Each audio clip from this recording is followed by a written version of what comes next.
We're doing the country Guyana. My name is Joelle. I'm Heron Ricketts. I'm Joediann, Barnett. Terrishae, Hurlock. I'm Briana, Bromfield. So question 1 states, identify the domestic institute that is responsible for collecting and publishing data for GDP. For Guyana, it is the Bureau of Statistics. B states, collect GDP growth rate data from 2000 to 2015 for the country selected.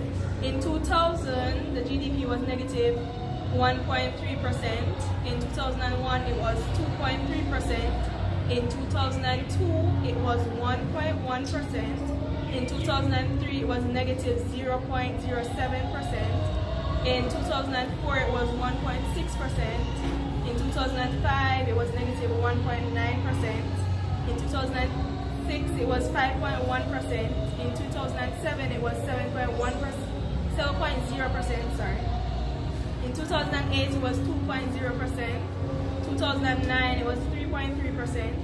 2010, it was 4.4%. 2011, it was 5.4%. 2012, it was 5.0%.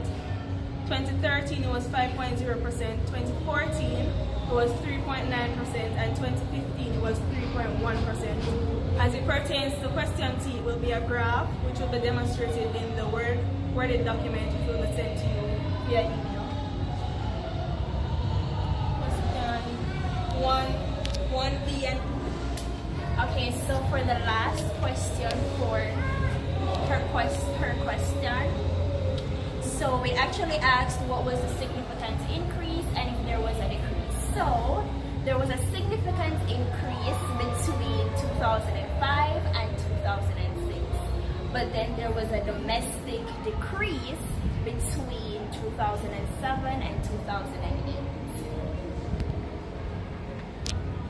That completes question 1. Now on to question 2. Question 2A states that using the most recent information on the basket of goods used to calculate the consumer price index, choose 5 broad categories included in their CPI and list one product under each. The consumer price index is a measure that examines the weighted average of prices of a basket of consumer goods and services, such as transportation, food, and medical care. Guyana's consumer price index includes food and beverage, transportation, medical care, apparel, education. Under food and beverages, there is rice, transportation, gasoline, medical care, medical products such as appliances and equipment, apparel such as shorts and t-shirts, and education such as books. Okay, so we do question 2B now, which states, what are the values of the consumer price index for each year starting from 2012 through 2018? So for 2012, the CPI is 101.6, for 2013 is 112.6, for 2014 is 113.9, for 2015 is 111.9, for 2016 is 113.5, for 2017 is 115.2, and for 2018 is 117.08. And part C says to find the inflation rates for each year. So to find the inflation rate, it's current CPI minus previous CPI over previous CPI times 100.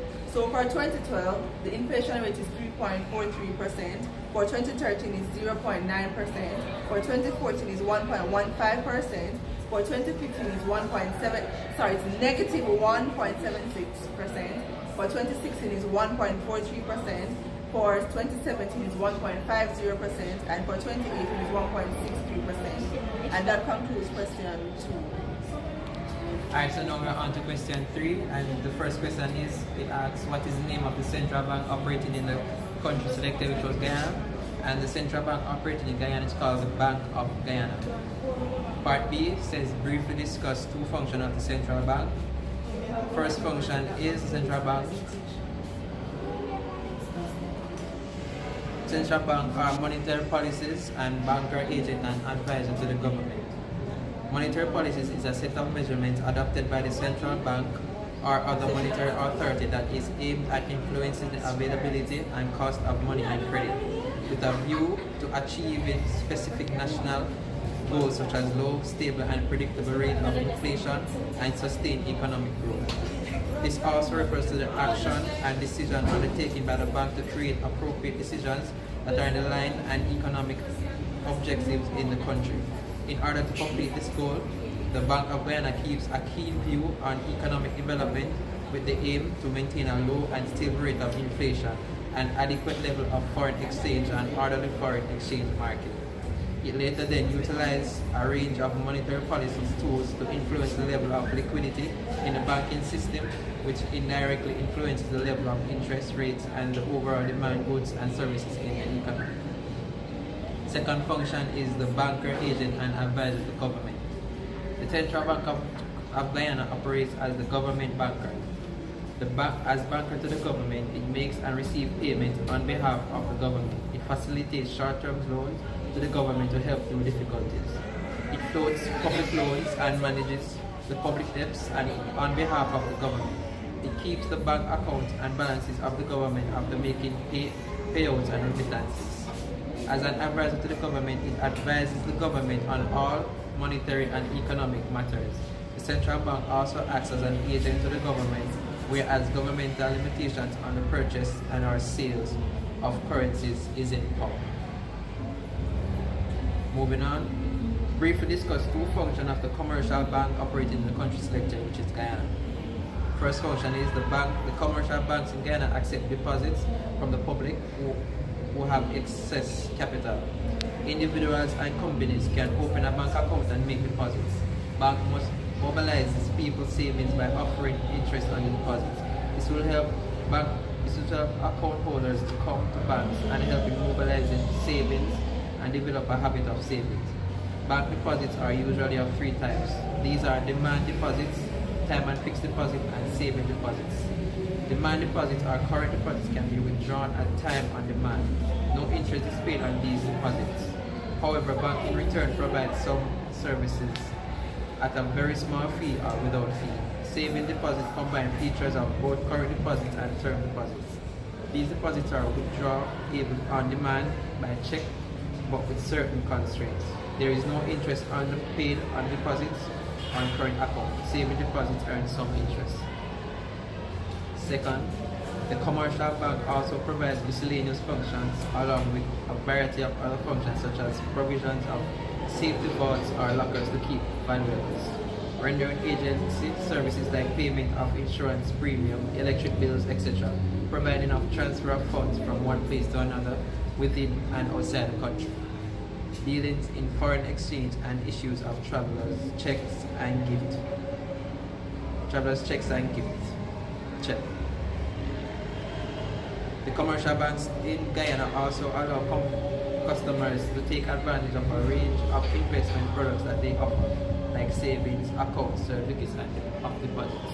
This concludes my section. Now we're moving on to question 3D.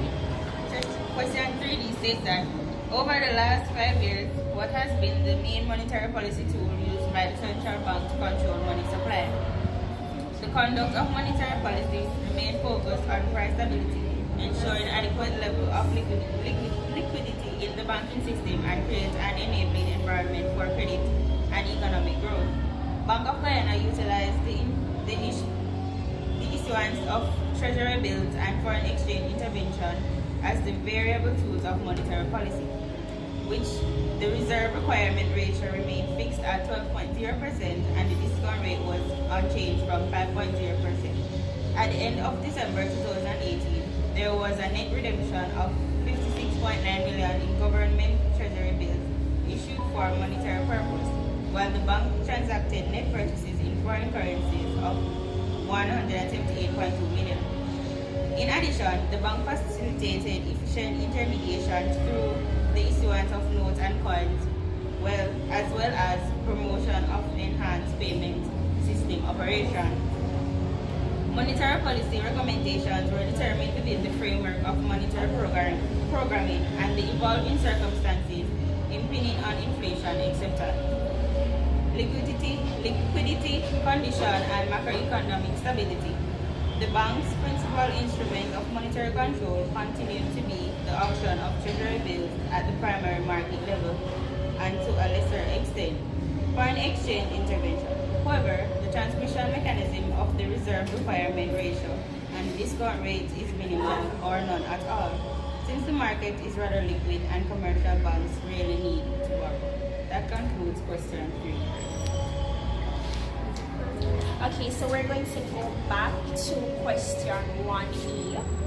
There was an increase in GDP between 2005 and 2006 in Guyana because during that year, the rise was due to higher food inflation, which in turn stemmed from adverse weather conditions leading to the shortfalls in agricultural production.